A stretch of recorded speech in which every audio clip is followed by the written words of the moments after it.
Welcome to the Deep Dive. Today we're diving headfirst into the Indo-Pacific. It's become an absolutely central geopolitical arena in the 21st century. Absolutely. And just the scale of it. It's enormous. Yeah. Picture this huge expanse, right? From the eastern coast of Africa all the way over to the western Pacific. And it's not just geography. We're talking about where 60% of humanity lives. 60%. And 65% of the world's economic output? Exactly. And crucially, those sea lanes, nearly half of global trade passes through them. Half. That's staggering. And these aren't just open waters, are they? No, not at all. They funnel through these critical maritime choke points, the Strait of Malacca, Bawamanda. Lombok Strait, too. Right. These narrow passages are basically the arteries of global commerce. Any disruption there. Huge ripple effects. Yeah. Economic, military, everything. Precisely. Okay, so right in the middle of all this, you've got India. Strategic location, growing naval power. Definitely a key player. Or potentially a key player. Which brings us to the big question for this deep dive.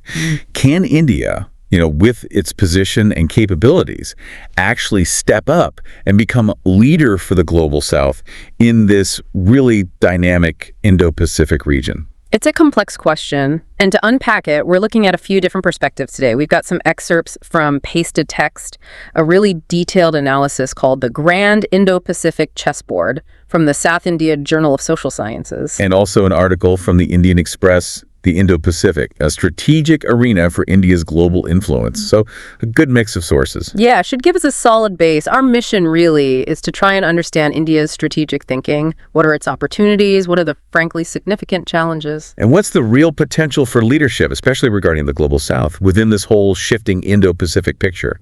We'll pull insights from all these sources. Let's do it. Okay, so first things first. Let's define our terms. Indo-Pacific. It's everywhere now, but it wasn't always the term of choice, was it? We used to hear Asia-Pacific much more. That's right. And the shift isn't just semantics. The sources make that pretty clear. It reflects some major changes.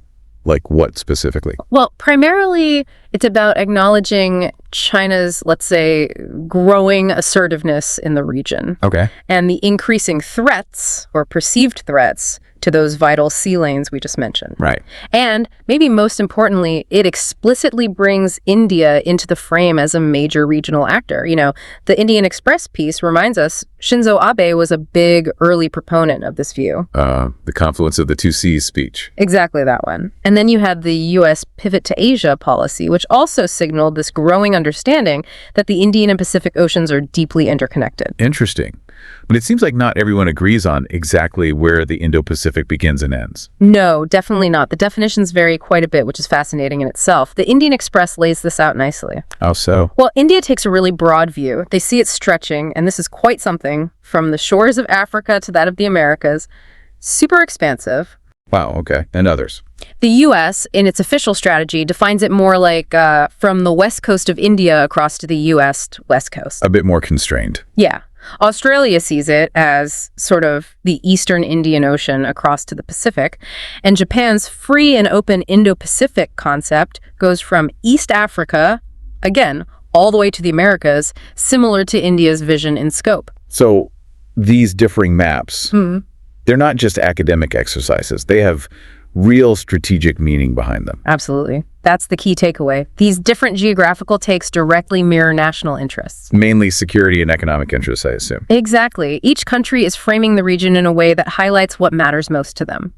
India's broad view might position it for, wider leadership aspirations. The U.S. focus maybe points more towards managing competition with China in the Pacific theater. So the definition itself is a strategic statement. Pretty much. It shapes where you put your resources, who your key partners are, everything.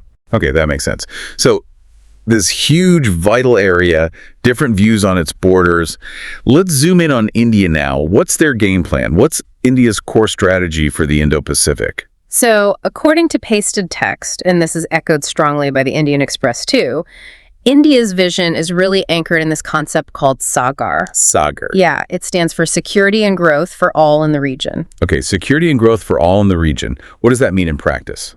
It means emphasizing an inclusive, rules-based maritime order. So international law matters. It stresses freedom of navigation, absolutely critical for trade. Peaceful dispute resolution, too. Yes, resolving conflicts peacefully and respecting sovereignty and territorial integrity for all nations in the region. That's the cornerstone. And we're seeing this translate into actual policies, right? Like the Act East policy comes up a lot. Definitely. Both pasted text and the Indian Express highlight Act East. It's about seriously strengthening ties, diplomatic, economic security with the Asian nations. The Southeast Asian countries. Exactly. And beyond that, India's been quite active in signing strategic logistics agreements.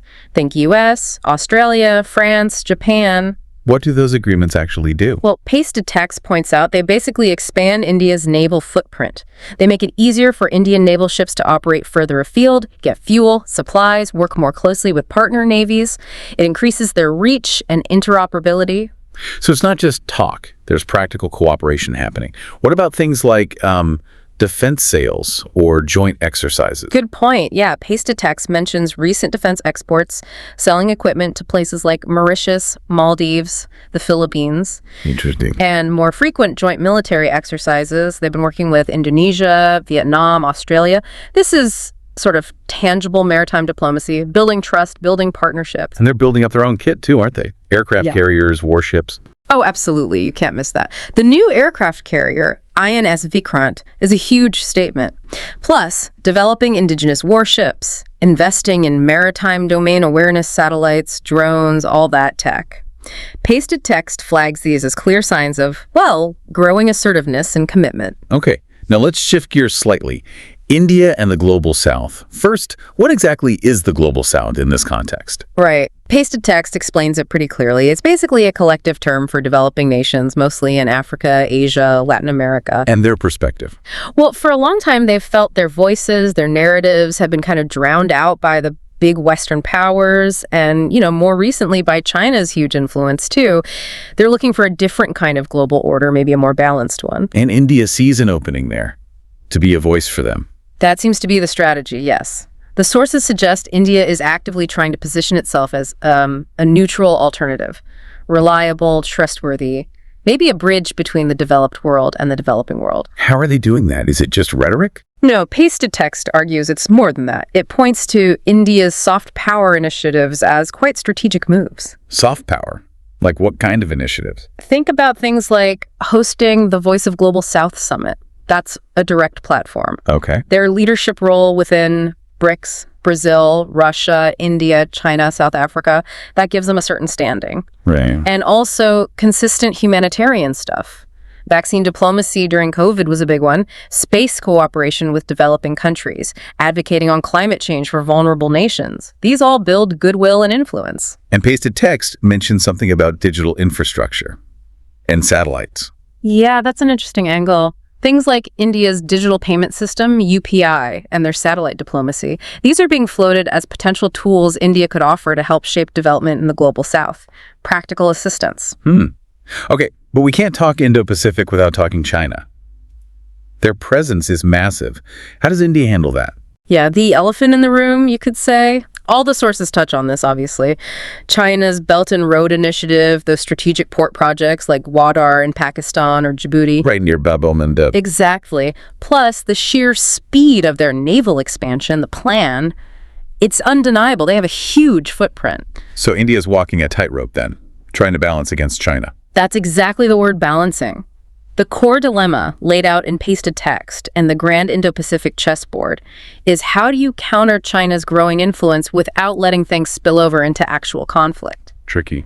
So what's the approach? It seems to be mainly about building coalitions, working with other countries that share similar concerns. Like the Quad. India, US, Japan, Australia. The Quad is definitely a centerpiece of that strategy, but it's not the only thing. Pasted text also points to growing naval coordination with France, for example, and participation in things like the Indo-Pacific Economic Framework. So trying to build a network. Yeah, you could call it a kind of containment with cooperation model, maybe. The Grand Indo-Pacific chessboard really stresses these regional alliances. Australia, Japan, ASEAN members are crucial for India. It sounds like a delicate dance. pushing back through partnerships but keeping lines open. Extremely delicate, trying to create checks and balances without provoking outright confrontation. It's a constant challenge managing that duality. And it feels like India is trying to offer a different style of engagement compared to China. That's a really important point pasted text makes. The emphasis seems to be on partnership, mutual respect, shared interests, not empire building or creating dependency. Which probably plays better with global South nations. You'd think so. Many are naturally wary of anything that smells like neocolonialism or getting locked into one power's orbit. India's partnership language might resonate more. Can we look at some actual examples? How does this play out on the ground? Sure. Pasted text gives a good comparison looking at places like the Maldives or Seychelles. Okay, island nations. Right. China's often involved in big infrastructure projects there, which sometimes raises concerns about debt or strategic access down the line. The debt trap narrative. Exactly.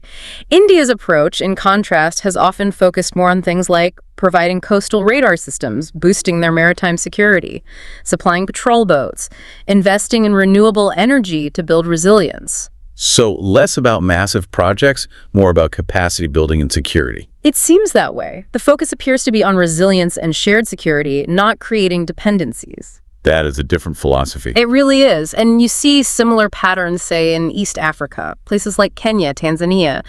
India's engagement goes beyond just trade. It involves capacity building, helping set up hospitals, IT infrastructure, security cooperation, and training, again, according to pasted text. Okay, so pulling all these threads together, what's the final verdict? Can India really pull off this leadership role for the Global South in the Indo-Pacific? Well, as you'd expect, the sources suggest it's nuanced.